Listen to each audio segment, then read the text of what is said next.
નમસ્કાર દોસ્તો, સ્વાગત છે તમારું તમારી પોતાની YouTube channel GK by M K sir Gujarati GK પર.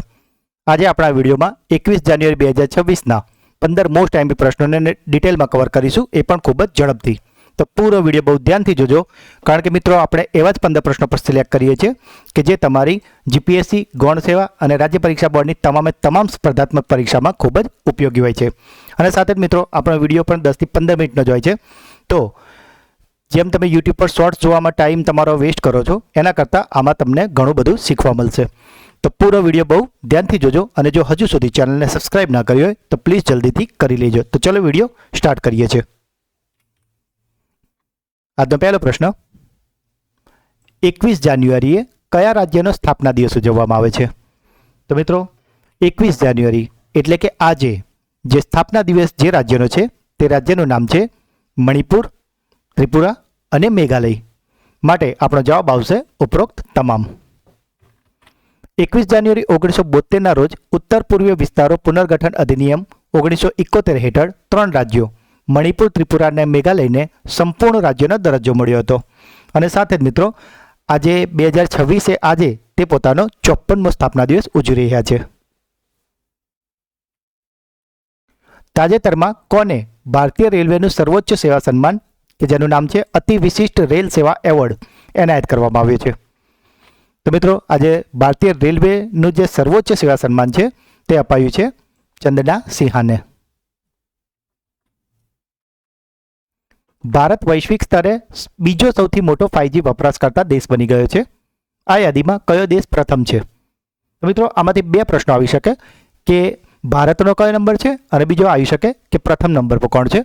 તો પ્રશ્નમાં જ આપણે જોઈ લીધું છે કે બીજા નંબર પર છે આપણો દેશ ભારત, અને પ્રથમની વાત કરીએ તો તે છે ચીન. વિજય હજારે ટ્રોફી 2025-26 ટાઇટલ કોણે જીત્યું છે? તો મિત્રો આજે વિજય હજારે ટ્રોફી 2025-26 હતી તેને જીતી લીધું છે વિદર્ભે. મિત્રો આમાંથી એક અન્ય પ્રશ્ન નીકળી શકે કે તેમાં રનરઅપ કઈ ટીમ રહી હતી, એટલે કે વિદર્ભે કોને હરાવીને વિજય હજારે ટ્રોફીનું ટાઇટલ જીત્યું હતું? તો વિદર્ભે ફાઇનલમાં હરાવ્યું હતું સૌરાષ્ટ્રને. અને સાથે જ મિત્રો આ વિદર્ભનું પહેલું વિજય હજારે ટ્રોફીનું ટાઇટલ છે. જાન્યુઆરી 2026માં નવી દિલ્હીમાં યોજાયેલા પ્રથમ નમો બુક ફેસ્ટ દરમિયાન જેનવી બનો અને મહાત્મા આ નામના 2 પુસ્તકોનું વિમોચન કોણે કર્યું છે? તો મિત્રો આપણે પ્રશ્ન એવી રીતે જ લઈએ છીએ કે જેમાંથી એક જ પ્રશ્નમાં તમારા ઘણા બધા પ્રશ્નો કવર થઈ જાય. તો મિત્રો પહેલાં આપણે આનો જવાબ આપી દઈએ, પછી તમને કહું છું કે આમાં કઈ રીતે પ્રશ્નો પૂછાઈ શકે છે. તો આ જે જેનવી બનો અને મહાત્મા નામના પુસ્તક છે તેનું વિમોચન કર્યું છે ડૉક્ટર જીતેન્દ્ર સિંહે. તો મિત્રો આમાંથી પૂછાઈ શકે કે કોણે કર્યું છે? તો જીતેન્દ્ર સિંહે. કઈ 2 પુસ્તકોનું કર્યું છે? તો જેનવી બનો અને મહાત્મા. અને સાથે જ આ કઈ જગ્યા પર આ આયોજન થયું હતું? તો એ થયું હતું નવી દિલ્હીમાં. અને સાથે જ નવી દિલ્હીમાં કયા ઇવેન્ટ દરમિયાન જેનવી બનો અને મહાત્મા નામના પુસ્તકોનું વિમોચન ડૉક્ટર જીતેન્દ્ર સિંહે કર્યું? તો એ જે સેમિનાર થયો હતો તેનું નામ હતું નમો બુક ફેસ્ટ. તો મિત્રો આ એક પ્રશ્નમાંથી આપણને આટલા પ્રશ્નો મળે છે. પ્રોજેક્ટ ડોલ્ફિન હેઠળ ગંગા નદીના સમગ્ર વિસ્તારનો ડોલ્ફિન સર્વે તાજેતરમાં ઉત્તર પ્રદેશના કયા જિલ્લામાં શરૂ કરવામાં આવ્યો છે? તો મિત્રો આજે પ્રોજેક્ટ ડોલ્ફિનના હેઠળ જે ડોલ્ફિનનો સર્વે કરવામાં આવ્યો છે તેની શરૂઆત કરવામાં આવી છે ઉત્તર પ્રદેશના બિજનૌરમાંથી. ગાઝાના પુનર્નિર્માણને લગતા આંતરરાષ્ટ્રીય શાંતિ અને વિકાસ બોર્ડમાં ભારતીય અમેરિકન વ્યક્તિત્વનો સમાવેશ કરવામાં આવ્યો છે, તે કોણ છે? તો મિત્રો આજે ગાઝા અને તેમાં જે પુનર્નિર્માણનું જે કાર્ય થવાનું છે તેમાં જે ભારતીયને સમાવવામાં આવ્યા છે તેમનું નામ છે અજય બંગાજી. અજય બંગાજીની વાત કરીએ તો તેઓ વર્લ્ડ બેંકના વર્તમાન પ્રમુખ છે. સંરક્ષણ પ્રધાન રાજનાથ સિંહે કયા શહેરમાં સંરક્ષણ ક્ષેત્રમાં આત્મનિર્ભરતાને પ્રોત્સાહન આપવા માટે નવા દારૂગાળા એકમનું ઉદ્ઘાટન કર્યું છે? તો મિત્રો આજે રાજનાથ સિંહ છે તેમણે જે નવા દારૂગોળો બનાવવાની જે ફેક્ટરી છે તેનું ઉદ્ઘાટન કર્યું છે. તે જગ્યા છે મહારાષ્ટ્રનું નાગપુર. શેખ મોહમ્મદ બિન ઝાયદ અલ નાહયાન કે જેમણે તાજેતરમાં ભારતની સત્તાવાર મુલાકાત લીધી હતી, તેઓ કયા દેશના પ્રમુખ છે? તો મિત્રો આજે છે શેખ મોહમ્મદ બિન ઝાયદ અલ નાહયાન, તેઓ સંયુક્ત આરબ અમીરાતના પ્રમુખ હતા. એટલે કે છે હાલમાં, અને તેઓ ભારતની મુલાકાતે હતા. Ajanta Ellora international film festival દ્વારા વર્ષ 2026-27 માટે પ્રતિષ્ઠિત પદ્મપાણી લાઈફ ટાઈમ એચિવમેન્ટ એવોર્ડથી કોને સન્માનિત કરવામાં આવ્યા છે?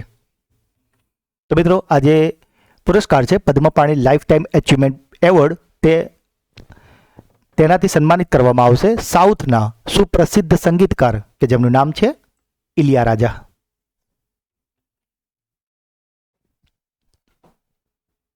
ભારત, માલદીવ અને શ્રીલંકા આ ત્રણેય દેશો વચ્ચે ત્રિપક્ષીય કોસ્ટગાર્ડ કવાયત કે જેનું નામ છે દોસ્તી, તેની કઈ આવૃત્તિ યોજાઈ છે? તો મિત્રો આ જે દોસ્તી નામની કવાયત છે તેની આવૃત્તિ હતી 17મી. મિત્રો આમાં પણ ઘણા બધા પ્રશ્નો કવર થશે કે ભારત, માલદીવ્સ અને શ્રીલંકા વચ્ચે કઈ કવાયત યોજાય છે? તો તેનું નામ છે દોસ્તી. બીજું થાય કે આ કઈ આવૃત્તિ હતી? તો જેમ આપણે જોયું કે 17મી આવૃત્તિ છે. ત્રીજો પ્રશ્ન પૂછાઈ શકે કે આ ક્યાં યોજાઈ હતી? તો મિત્રો આજે વખત આ 17મી આવૃત્તિ યોજાઈ હતી માલદીવ્સના માલે ખાતે.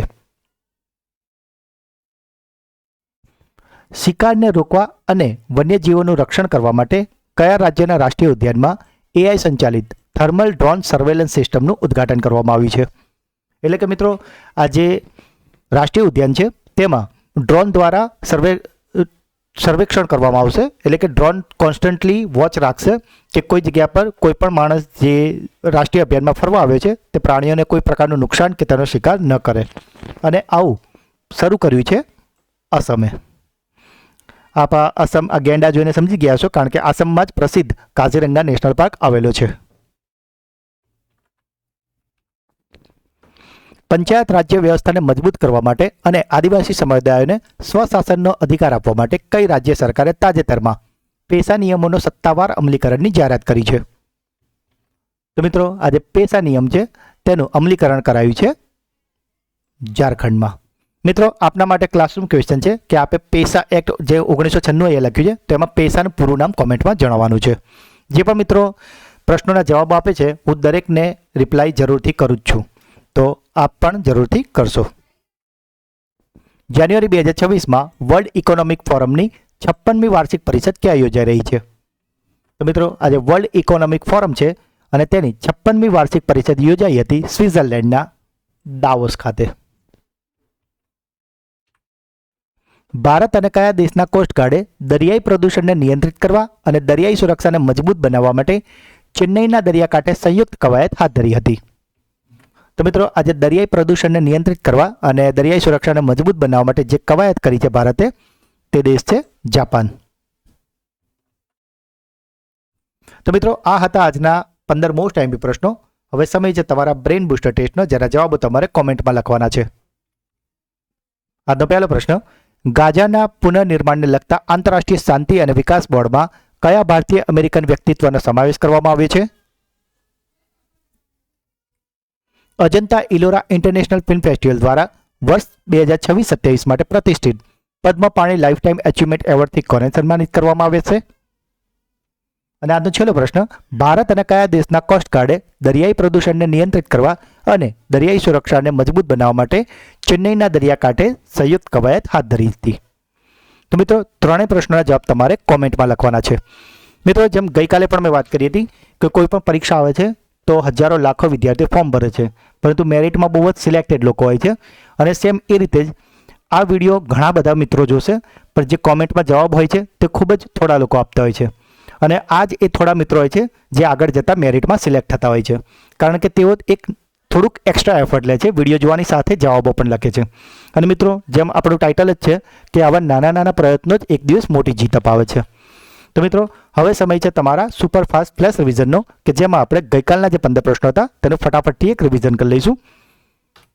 ગઈકાલનો પહેલો પ્રશ્ન હતો, મારુતિ સુઝુકીએ તાજેતરમાં ગુજરાતમાં તેનો બીજો પ્લાન્ટ કયા સ્થળે સ્થાપવા માટે રોકાણપત્ર સુપરત કર્યો છે? તો આ બીજો પ્લાન્ટ લખાવાનો છે ગાંધીનગરના ખોરજમાં. જાન્યુઆરી 2026માં કયા રાજ્યમાં પ્રખ્યાત હોટ એર બલૂન ફેસ્ટિવલનું આયોજન કરવામાં આવ્યું હતું? તો આ હોટ એર બલૂનનું આયોજન થયું હતું તેલંગાનામાં. કયા વિભાગે જાન્યુઆરી 2026માં ONDC દ્વારા પોતાની પ્રથમ ઓનલાઈન ઓર્ડર ડિલિવરી પૂરી કરી હતી? તો ONDC દ્વારા ઓનલાઈન ઓર્ડર ડિલિવરી કરી છે પોસ્ટ વિભાગે. વર્ષ 2026માં કઈ એરલાઇન્સને વિશ્વની સૌથી સલામત એરલાઇન જાહેર કરવામાં આવી હતી? તો મિત્રો આજે સૌથી સલામત વિશ્વની એરલાઇન્સ છે તેનું નામ છે ઇતિહાદ એરવેઝ. કયા તળાવ એટલે કે લેકમાં 5200 વર્ષ જૂની લાકડાની હોડી મળી આવી છે? તો તે છે મેન્ડોટા ઝીલ કે જે અમેરિકામાં આવેલી છે. પ્રભાસ પાટણ શિલાલેખ મુખ્યત્વે કયા મંદિરના ઇતિહાસ પર પ્રકાશ પાડે છે? તો મિત્રો અહીંયા ટાઈપિંગ એરર છે. આ જે જવાબ છે તેનો સાચો જવાબ છે સોમનાથ. કઈ કંપનીએ જાન્યુઆરી 2026માં અદ્યતન અનુવાદ AI model translate gamma launch કર્યું છે? તો આ ટ્રાન્સલેટ ગ્રામાને લોન્ચ કર્યું છે ગૂગલે. ભારતીય સેનાએ તેની પ્રથમ સંપૂર્ણ કાર્યરત ક્વોન્ટમ લેબ કયા રાજ્યમાં સ્થાપી છે? તો આ સ્થાપી છે મધ્યપ્રદેશમાં. કઈ નદીને તાજેતરમાં વિશ્વની સૌથી જૂની સતત વહેતી નદી તરીકે માન્યતા આપવામાં આવી છે? તો આ નદી છે ઓસ્ટ્રેલિયાની ફિંકે નદી. બોક્સિંગ કાઉન્સિલ ઓફ એશિયાના સભ્ય તરીકે કયા ભારતીય બોક્સરની નિમણૂક કરવામાં આવી છે? તો આ બોક્સરનું નામ છે વિજેન્દ્ર સિંહ. ભારતના કયા રાજ્યમાં પ્રખ્યાત ગંગાસાગર મેળો 2026નું આયોજન કરવામાં આવ્યું છે? તો આ જે ગંગાસાગર મેળો છે તે ભરાય છે પશ્ચિમ બંગાળમાં. જાન્યુઆરી 2026માં ગુજરાતના કયા ઐતિહાસિક સ્થળે 2 દિવસીય ઉત્તરાર્ધ મહોત્સવનું આયોજન કરવામાં આવ્યું હતું? તો ઉત્તરાર્ધ મહોત્સવ દર જાન્યુઆરીમાં યોજાય છે મોઢેરાના સૂર્ય મંદિરમાં.